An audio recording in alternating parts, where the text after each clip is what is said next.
que agora a gente vai falar de política. O Paulo César já está com a gente aqui nos estúdios do BG para trazer um pouco mais a análise e os reflexos da decisão tomada lá no Congresso Nacional. Legislativo bloqueou a entrada de um novo ministro da Suprema Corte. Isso ainda não tinha acontecido, Paulo. Há 132 anos houve um registro. Esse entra para a história e talvez um dos mais emblemáticos. Boa tarde, Polito, para você, para quem está com a gente. A gente observa um movimento muito intenso no Congresso Nacional. As decisões ali, elas se tornaram totalmente politizadas e não técnicas. Agora, é claro que tudo isso reflete também no anseio da população. E talvez é essa análise que a população precisa fazer. A rejeição do nome de Jorge Messias tem todo um enredo político, mas também de interesse social, por conta de todos os episódios que a gente tem visto e registrado ao longo dos meses.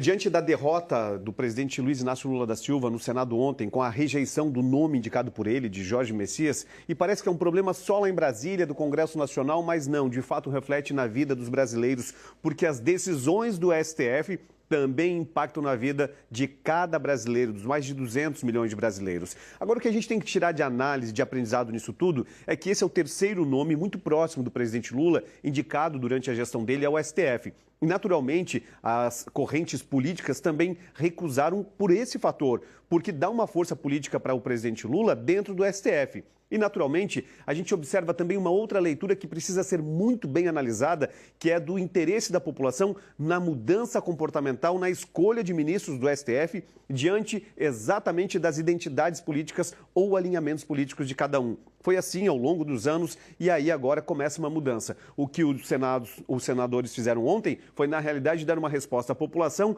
a um anseio nessa mudança comportamental. Tanto que uma pesquisa recente do Datafolha, mostra que cerca de 50% da população não confia nos ministros do STF.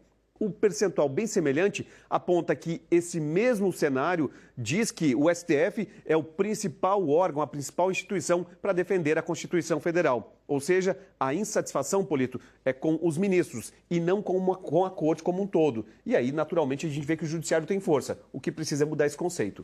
É porque a gente viu muito embate em relação a isso aqui é um ataque direcionado à corte ou especificamente a uma pessoa que ali atua, no caso, na figura dos ministros. Ficou muito emblemático esse debate. Muito evidente e isso naturalmente levou à derrota também do presidente Lula. Claro que também tem o molho da política, existe conversas de que o presidente do Congresso Nacional teria articulado a reeleição dele junto com a direita, mas isso é um segundo episódio. O fato é que a derrota evidencia uma crise institucional que precisa ser corrigida o quanto antes, porque essa mistura de poderes, essa intervenção de um poder no outro, acaba atrapalhando o bom desenvolvimento do país. Nesse bololô, rapidinho, a dosimetria. Está rolando, está nesse momento o Congresso Nacional, os senadores estão discutindo o veto sobre o projeto da dosimetria, que nada mais é que a redução das penas para os condenados no 8 de janeiro. Claro que o resultado deve sair nas próximas horas. Neste momento, os senadores estão debatendo o veto. Tudo indica que pode ser uma segunda derrota do governo federal. Naturalmente esperada também por conta do debate no Brasil inteiro, diante de eleitores, correligionários, mas naturalmente das penas que são consideradas excessivas por conta do 8 de janeiro.